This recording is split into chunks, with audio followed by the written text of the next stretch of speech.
Hello guys, welcome to our YouTube channel genius adviser. स्वागत है आप सभी का।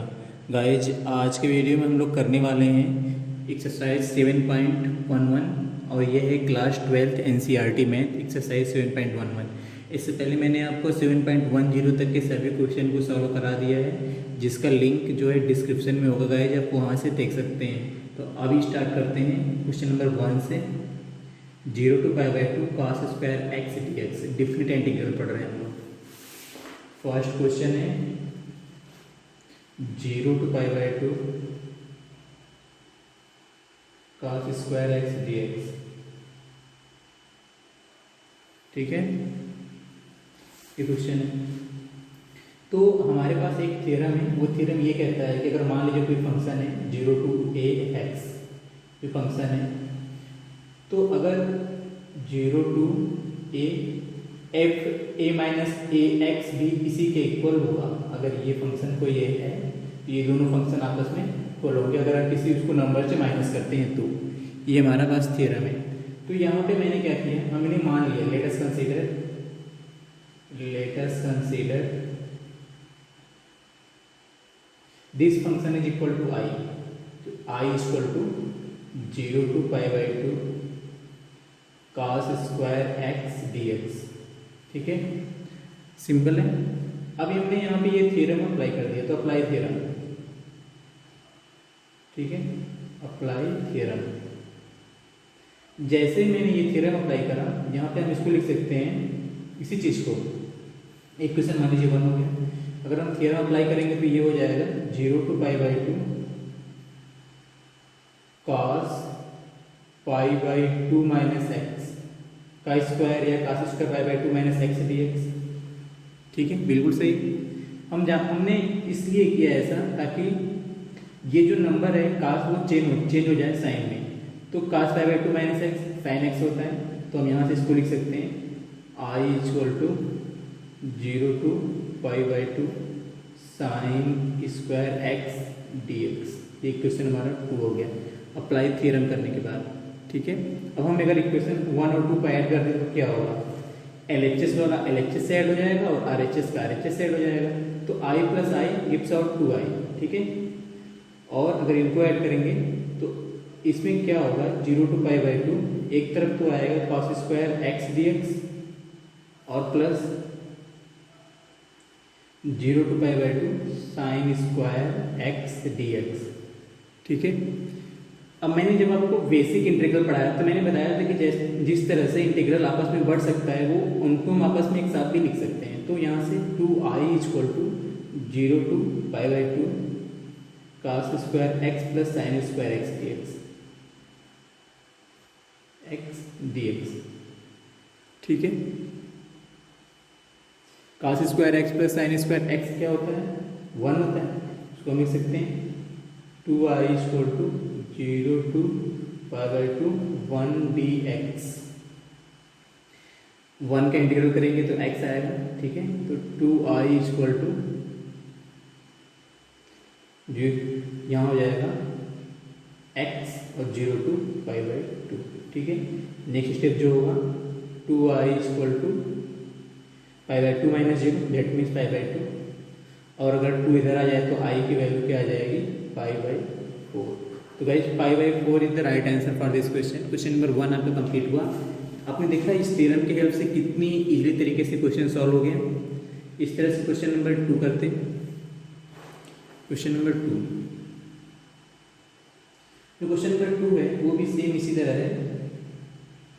जब भी आपको साइन और cos में इस तरह के फंक्शन दे तो हमेशा आपको π/2 से रिप्लेस करना है और उनको चेंज करना है।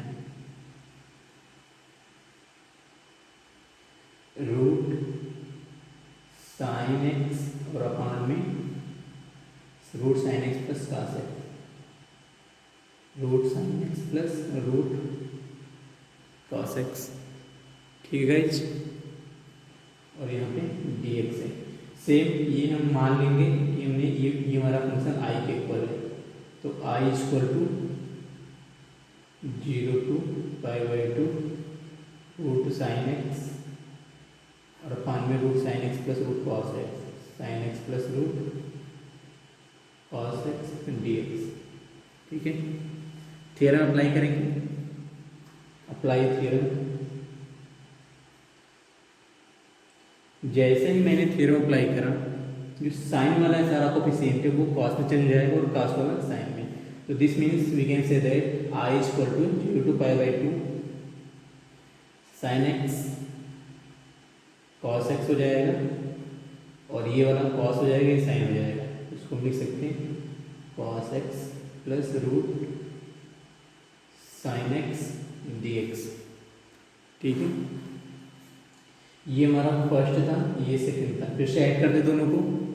जैसे ही मैंने ऐड करा, आई और आई 2i हो गया, तो लिख दिया इसको 2i is equal to 0 to π/2। अब ध्यान से आप देखोगे तो root sine x plus root cos x ऊपर आएगा, और नीचे भी root sine x plus root cos x.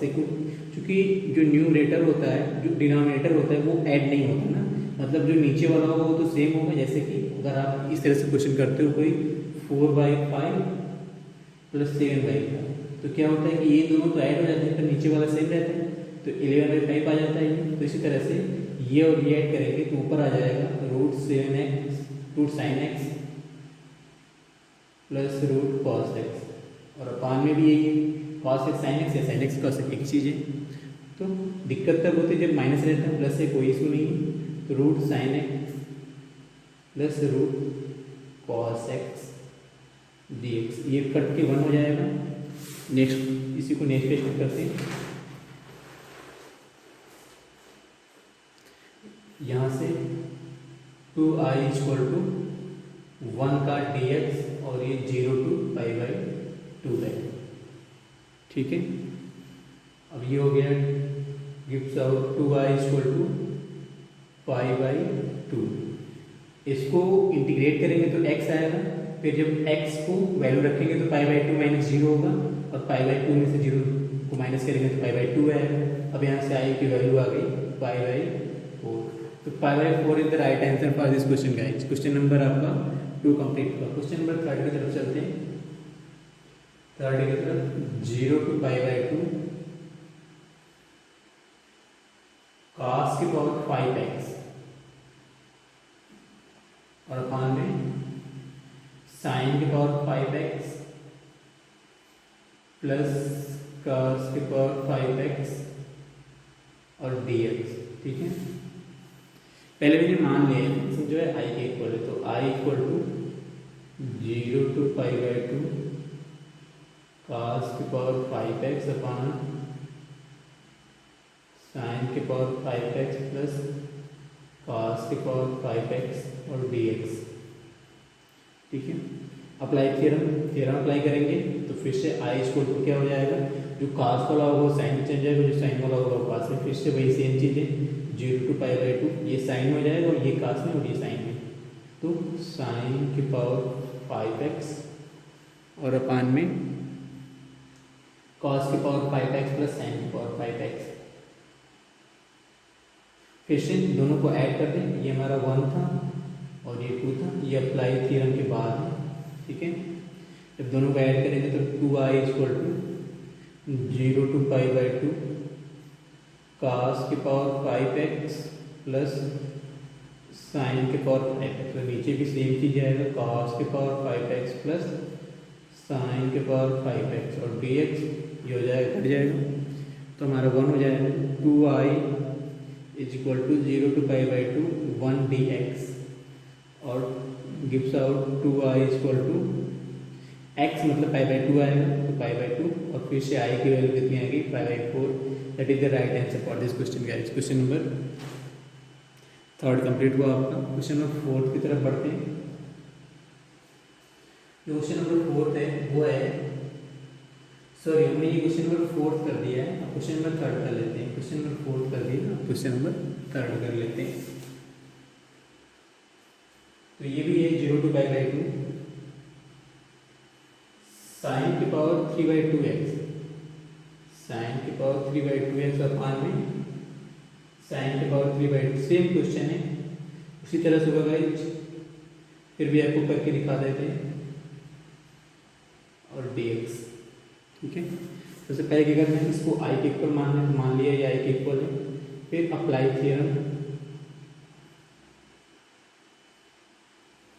ठीक है, जैसे थ्योरम अप्लाई करेंगे आई इक्वल टू हो जाएगा 0 to π/2, ये वाला cos में चल जाएगा cos 3/2 x, और अपान में ये तो नीचे वाला सेम ही रहेगा क्योंकि ये तो cos में होगा, ये साइन में होगा, तो चाहे हम cos को इधर रखें चाहे साइन को इधर रखें तो नीचे वाला सेम चाहे तो वही लिखें। साइन 3/, चेंज होने के बाद ना cos से चेंज होकर साइन में आ रहा है तो साइन वाला cos में हो जाएगा। ठीक है, ये 1 है हमारा, ये 2 है, एडिंग बोथ इक्वेशन 1 and 2 +1 और 2 दोनों को ऐड किए, और जैसे ही ऐड किया हमारा ये हो जाएगा 2y equal to integration of 0 to π/2 sine 3/2 x plus cos 3/2 x, और अपान में भी यही आएगा sine 3/2 x plus cos 3/2 x और dx, और 2y equal to 0 to π/2 1 dx, that is x है ना, ये थी x हो जाएगा फिर से, और ये फिर से 2i इक्वल टू π/2 और i इक्वल टू π/4। तो गाइस π/4 इसका भी आंसर है। तो गाइस हम लोगों ने 1 से लेकर 4 तक के क्वेश्चन करे और सबके आंसर π/4 आए, और सिर्फ एक थ्योरम से हुआ साइन वाला cos में चेंज हुआ, cos वाला साइन में, क्योंकि न्यूमरेटर और डिनोमिनेटर दोनों सेम हो जा रहे हैं तो कट के 1 आ जा रहा था, और फिर लिमिट लगने पर y/2 आ जा रहा था। तो उम्मीद करता हूँ इस चारों क्वेश्चन को मैं आपको अच्छे से समझा पाया। अगर ये आपको वीडियो अच्छा लगा हो तो अपने और फ्रेंड्स में शेयर कर सकते हैं, और मुझे सपोर्ट करना चाहते हैं तो चैनल को सब्सक्राइब करें और वीडियो को शेयर करें और लाइक करें। बेल आइकन जरूर प्रेस कर लेंगे ताकि आपको लेटेस्ट अपडेट मिलता रहे, यानी जब मेरी कभी भी लेटेस्ट वीडियो आएगी तो आपको नोटिफिकेशन आ जाएगा यूट्यूब की तरफ से। तो guys thank you for watching video, thank you very much.